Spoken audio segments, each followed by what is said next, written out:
नमस्कार साथियों, आप सभी का फिर से एक नई वीडियो में स्वागत है। आज का जो टॉपिक है वह बेहद ही खास होने वाला है। जैसा कि आप लोग थंबनेल पर देख पा रहे हैं, रेलवे यात्रियों से जुड़ी परेशानी को देखते हुए मैंने आप लोगों के लिए यह वीडियो लेकर के आया हूं। एक जरूरी सूचना है जिसको लेकर के आज मैं बात करने वाला हूं। आखिर कब दूर होगी रेल यात्रियों की परेशानी? रेल यात्रियों की परेशानी दिन व प्रतिदिन बढ़ते जा रही है। दोस्तों, दरअसल रेल यात्रियों की परेशानी दिन प्रतिदिन बढ़ते जा रही है। एक ओर जहां पूरे भारत में रेलवे हादसा बढ़ते जा रही है, रेलवे का सफर जानलेवा होता जा रहा है, वहीं दूसरी ओर रेलवे के नए नए नियमों से रेल यात्रियों की मुसीबतें बढ़ती जा रही है। ऐसे में सबसे बड़ा सवाल, आखिर कब और कब रेलवे यात्रियों की मुश्किलें होंगी कम, और आखिरकार कब रुकेगा रेलवे हादसा, कब यात्रियों को मिलेगी सुलभ और सुरक्षित यात्रा, पूरे डिटेल जानेंगे। बने रहिए हमारे साथ अंत तक। रेलवे के सिस्टम से अब हजारों यात्रियों को खासा परेशानी का सामना करना पड़ेगा। यदि रेलवे काउंटरों से लिया गया रिजर्वेशन टिकट वेटिंग है, तब भी रेलवे स्लीपर कोच में सफर नहीं करने देगा, बल्कि सीधे जुर्माना वसूलेगा। क्योंकि कंफर्म टिकट वाले यात्रियों को कोई दिक्कत ना हो, इस बात पर रेलवे प्रशासन अब खास ध्यान दे रही है। इसलिए अब केवल दो ही रास्ता है। पहला, या तो रिजर्वेशन चार्ट जारी होते ही टिकट कैंसिल कराएं, या जनरल कोच में सफर करने के लिए तैयार रहें। ऐसा सिस्टम रेलवे प्रशासन ने हर एक्सप्रेस व मेल ट्रेनों में लागू कर दिया है। परंतु रेलवे प्रशासन ट्रेनों में जितनी बर्थ है उतना रिजर्वेशन टिकट जारी करने के सिस्टम में पूरी तरह से फेल है। इसलिए यात्रियों को सबसे अधिक परेशानी झेलनी पड़ रही है, क्योंकि एक एक ट्रेनों में 150 से 200 तक वेटिंग रिजर्वेशन टिकट जारी किया जाता है, और उसमें से मुश्किल से 20 से 25 टिकट कंफर्म होते हैं। वो भी तब जब कोई दूसरा यात्री अपना टिकट कैंसिल कराता है तब। ऐसे में जरूरी काम होने पर अभी तक जैसे तैसे किसी न किसी तरह से जहां जगह मिलती थी वहां यात्री अपना सफर पूरा कर लेते थे। परंतु अब रेलवे इस पर सख्ती से रोक लगा रहा है। रेलवे के जुर्माना वसूली सिस्टम से सबसे अधिक परेशान स्लीपर कोच वाले यात्री होंगे, क्योंकि ट्रेनों के एसी कोचों में वैसे भी वेटिंग टिकट वाले यात्री नहीं घुसते हैं। तो देखा जाए तो स्लीपर कोच के यात्रियों के लिए बहुत बड़ी परेशानी का सबब आ गया है। आखिर कब सुधरेगा हमारे यहां का सिस्टम? चूंकि जनरल कोच में पैर रखने तक की जगह नहीं होती है, इसलिए रिजर्वेशन टिकट वेटिंग में लेकर के कम से कम स्लीपर कोच में सफर करना अधिक सहूलियत समझते हैं। अब इस पर भी रोक लगाने में सख्ती बरती जा रही है। अफसरों का तर्क है कि रेलवे के रिजर्वेशन काउंटरों से लिया गया वेटिंग टिकट जनरल टिकट के बराबर ही है, इसलिए ट्रेन का टीटी चेकिंग के दौरान या तो जुर्माना वसूलेगा या फिर जनरल कोच में ही सफर करना पड़ेगा। तो ऐसी स्थिति में रेलवे यात्रियों के लिए बड़ी परेशानी बढ़ते जा रही है। सबसे बड़ी समस्या यह भी है कि जुर्माने वसूली के बाद भी पैसेंजर को रिजर्वेशन में जाने का मौका नहीं मिलेगा, उन्हें जनरल में ही सफर करना होगा।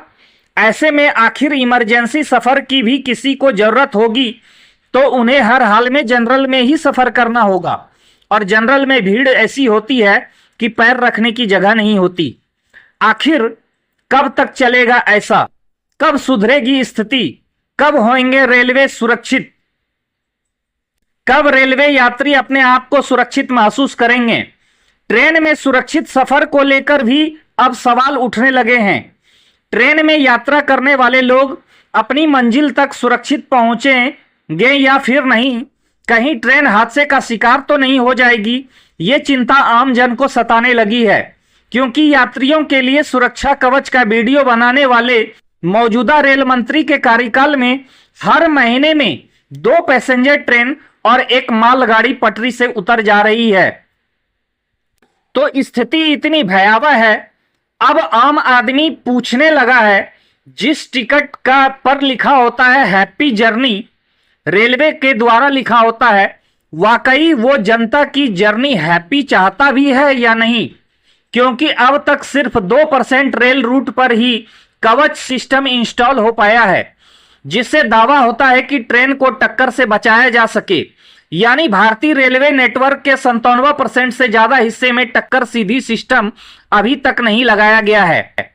आखिर सवाल उठता है कि आखिर कितने साल रेलवे इस सिस्टम को लगाने में लगाएगी।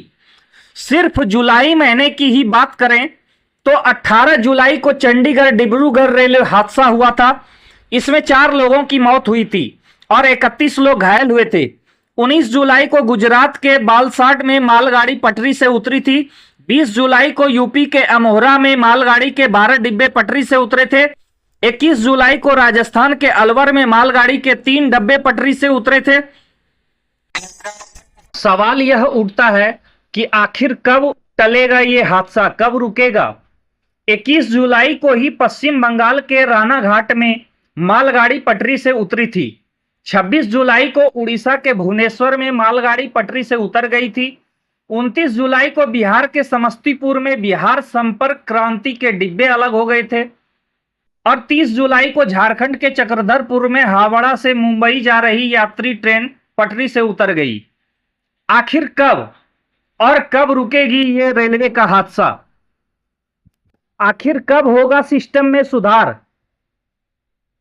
आरटीआई के जरिए रेलवे की ओर से दी गई जानकारी के अनुसार 7 जुलाई 2021 से 17 जून 2024 तक देश में 131 ट्रेन दुर्घटनाएं हुई हैं। इनमें से 92 ट्रेन डीरेलमेंट की घटनाएं हैं।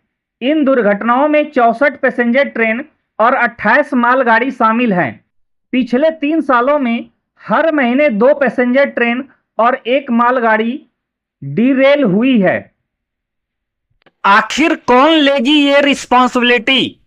रेलवे की एक सच्चाई ये भी है कि आरटीआई के मुताबिक रेलवे में सुरक्षा के लिए जिम्मेदार लगभग 1.5 लाख पद खाली पड़े हुए हैं। आरटीआई के मुताबिक रेलवे में track maintainer, pointsman, electric signal maintainer और सिग्नलिंग सुपरवाइजर जैसे पद खाली पड़े हुए हैं।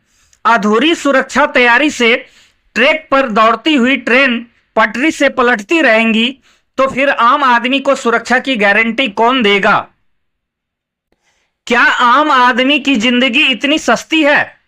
मीडिया के द्वारा रिपोर्ट भी दिखाई जाती है ऐसी कि रेलवे हादसा में 2, 4 या ज्यादा से ज्यादा 10 लोगों की जानें गई। ऐसा लगता है कि मानो कोई टेम्पो हादसा हुआ हो।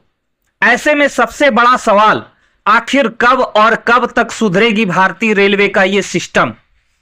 आखिर कौन और कौन लेगी इसकी जवाबदेही? ऐसे में आप लोगों की क्या राय है, हमें कमेंट में जरूर लिखें और वीडियो पसंद हो तो एक लाइक जरूर कर दें।